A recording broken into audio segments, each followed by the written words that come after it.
we don't invest in women, or we don't mentor women or work with women to have this click box, this checkbox on diversity. We do it because it's good for business. You know, diverse team are 35% more profitable. Diverse team generate 20% more revenues. That's why we do it.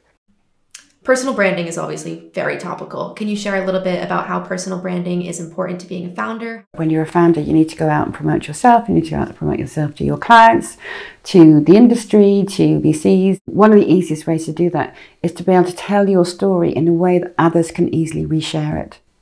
And that's another important point as well. If you're actually raising, you might speak to a junior member of the VC team. They have to sell you in the investment committee. And the easier you make that job for someone who doesn't know your business as well as you do, the better it is. But that goes across everything. As people are watching your progress and you've no idea about the serendipitous synergies and connections and partnerships that will happen because you're building in public rather than just building and not focusing on sharing with the world. So it's important to make sure that people understand your personal branding as well as the company's journey.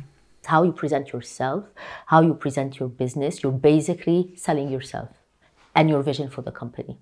So you need to be very good at that rather than focusing on some other aspects that are much more operational that you would need when you get to Series B and Series C. So the way you value a company as Series B, Series C, you have numbers. You can look at revenues, you can look at margins, you can look at the employees' performance. There's a lot of things you can look at, and it's a much more mechanical way of investment rather than in the seed and Series A, which is an emotional way.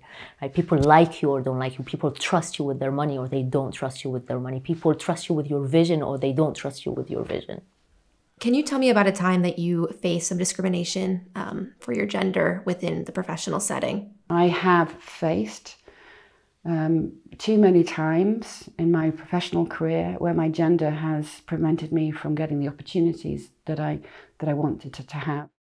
When I became a parent, and my son was very young, so I was having some maternity leave time. Financial advisors were still paid on commission, so they said unless you write, $250,000 a year in commissions, then we're going to take 70% of your fees. Basically, we're going to make it so unattractive for you. You don't want to be part of our company. Had I been in the room and said, hang on a minute, what about me? I want to come back to work sort of part-time until I can, become full-time. I'm sure they would have been okay with that. And we could have come to a discussion around what that would look like.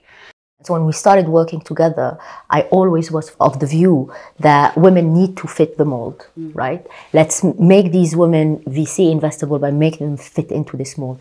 And throughout the work that we've been doing, I moved to Bridget's side of things, which is actually no, the VCs needs to start changing their framework, the way they think about women. Well, when you don't have a diverse team and you have a team of group thinkers in the room, nobody can see why that might be offensive, and the rest of the public are going, what? How did that happen? So you can save yourself from many PR faux pas.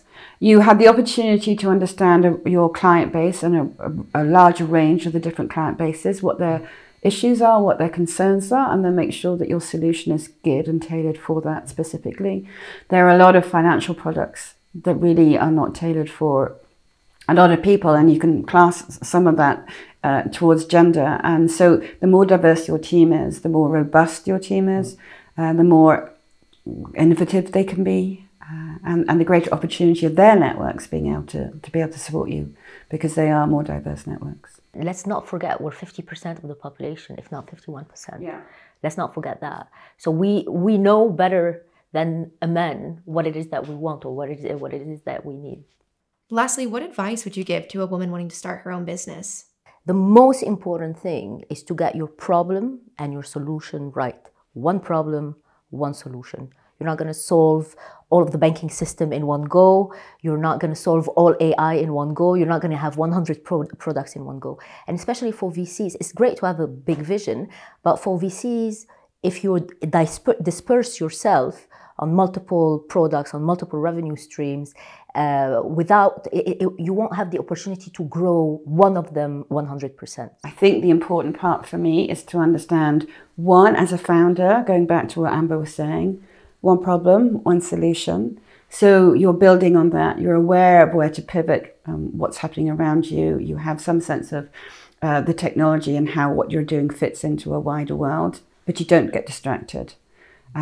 So you can have some very good sources that you trust, that you can read from, attend a conference as and when you feel as though that you can get benefit from it.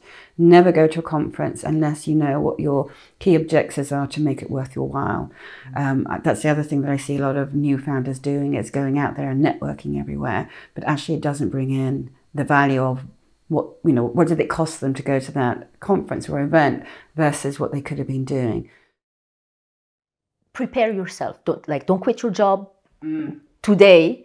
Start preparing. If you have a business idea, start preparing. Start looking at the market. Start making sure that you have not a product market fit at this stage, but an idea market fit at least.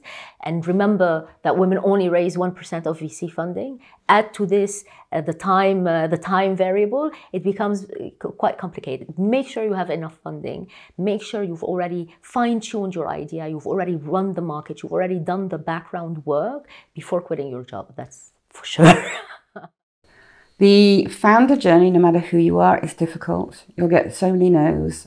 You work 24/7, so the burnout that we're talking about, how do you manage to stay on top of the industry, let alone running your business? So you're running a business as a founder, you're keeping in touch of what's going on in your industry, and then also when you're raising, that's another full-time job, and we haven't even spoken about any work that you have to do. Seeing the way your parents treat you, the way your brothers or your sisters or your uncles or whatever, your family treats you, is so important as a woman to build your confidence. And Bridget is absolutely right. A lot of the founders we speak with do have this slight confidence problem. A lot of women have this confidence problem. And if you are a founder, find other founders that you could be that support network for. Because there'll be times where you can all commiserate together about how hard it was, or there'll be times that you've got other people who will cheer you on when you've got those successes that you want to do. And we would be happy to help any women who are looking for various communities that would be the right fit for them as well. Thank you guys so much. That was really, really great, really inspiring, really honest as well. So I think it's going to be really great for our audience. Thank you so much.